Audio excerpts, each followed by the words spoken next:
Hello बच्चों, let's read the problem. The problem says, what is the cause of sliding friction?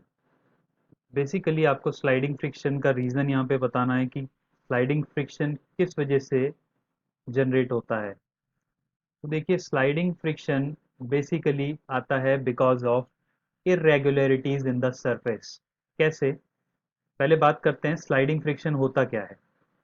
जैसे मान लीजिए, this is a block of metal or wooden or some any material having a mass capital M, and this is a surface on which the block is placed. Okay, so what happens, हमें block का surface और जिस surface पे ये रखा हुआ है ground, वो दोनों स्मूथ दिखाई देते हैं, बट एक्चुअल में वो स्मूथ नहीं होते हैं। अगर मैं इन दोनों के कॉन्टैक्ट एरिया को आपको जूम करके दिखाऊं, so it will be looking like this. Suppose this is a block, इसका जो नीचे का सरफेस होगा it will be like this. अगर माइक्रोस्कोपिक लेवल पे आप देखेंगे तो आप वैसे आप आईज से देखते हैं तो आपको सरफेस कैसा दिखता है, जैसे ये फ्लैट हो, एकदम स्मूथ हो।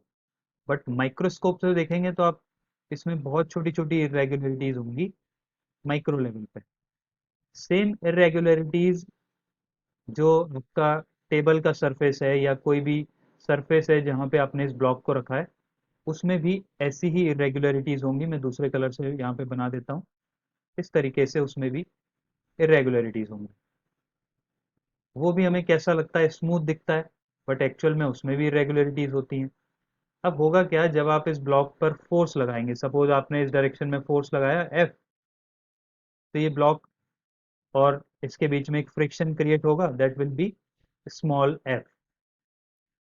और स्मॉल एफ की वैल्यू क्या होती है, म्यू इंटू एन। एन क्या है, नॉर्मल फोर्स जो कि ब्लॉक पे ऊपर की तरफ एक्ट करता है, और म्यू क्या है, कोफिशिएंट ऑफ फ्रिक्शन, जो कि दोनों के सरफेस पे डिपेंड करता है। अब ये स्लाइडिंग फ्रिक्शन क्यों आया है? स्लाइडिंग फ्रिक्शन इसलिए आया है क्योंकि यहाँ पे आप देख रहे हैं ये इरेगुलरिटीज हैं, ये एक दूसरे में लॉक हो जाती हैं। जब हम फोर्स लगाते हैं तो the interlocking between the irregularities, ये इनको मूव नहीं करने देती है, तो इस वजह से फोर्स आता है। तो reason for sliding friction is interlocking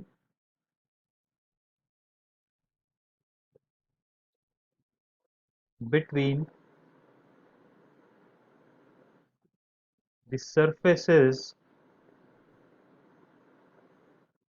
of the two sliding objects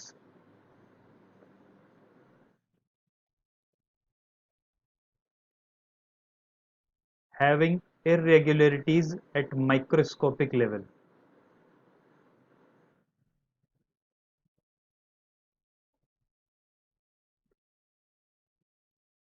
At microscopic level, वैसे देखने से हमें सरफेस स्मूथ लगेगा, लेकिन स्टिल उसमें अगर स्लाइडिंग फ्रिक्शन आ रहा है, दैट इज बिकॉज इरेगुलरिटीज उसमें है।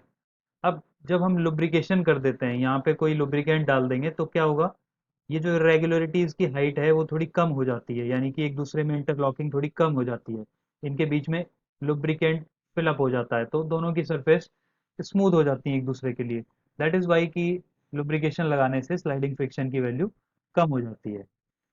I hope you understood it well. Thank you so much, best of